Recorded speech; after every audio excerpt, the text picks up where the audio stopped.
Bonjour, votre leçon d'aujourd'hui s'inspire de la nouvelle Une langue d'accueil de Christelle Abrun-Valette. La nouvelle est disponible sur espritlivre.club.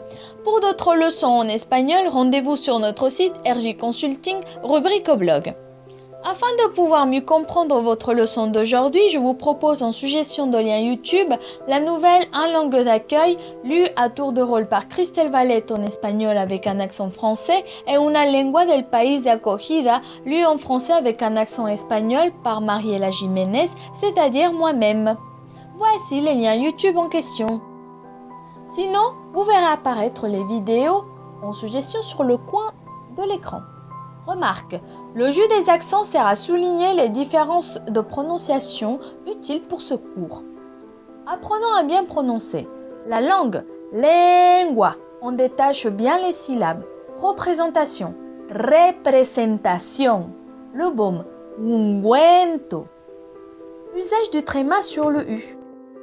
Le tréma en espagnol est utilisé afin de construire des diphtongues, cela s'appelle la diéresis. En espagnol, cette lettre sert à souligner le U qui se trouve entre un G, entre le E et entre le I. Exemple, ungüento, pingüino. Prononciation des vibrantes en espagnol. En espagnol, il existe deux sons différents pour la lettre R, R. L'un d'entre eux est plus doux, il s'agit du phonème de la vibrante simple R, exemple tarea, tâche ou devoir. Il existe un autre phonème plus fort, R, qui est celui de la vibrante multiple. Exemple, correr, courir, romper, rompre. Remarque, la prononciation de romper, écrit avec un seul R, est forte car le R est en début de mot. Dans la nouvelle, on dit la R que vibraba. Reto pequeños trabalenguas, répétez les phrases qui suivent.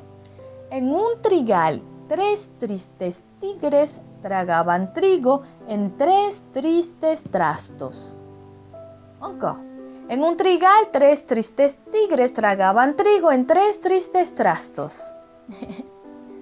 Rápido corren los carros por los rieles del ferrocarril. Rápido corren los carros por los rieles del ferrocarril. Bon, c'était juste un exercice.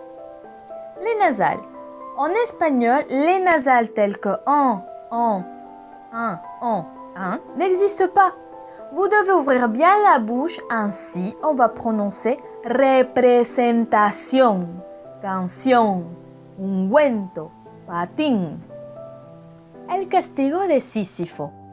Dans la nouvelle, on parle de Sisyphe, roi et fondateur de Corinthe, qui a été condamné à faire rouler un rocher en haut d'une montagne.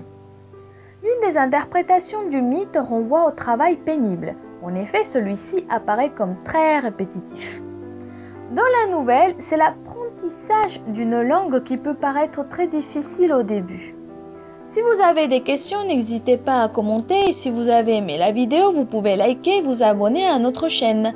Muchas gracias, hasta la próxima!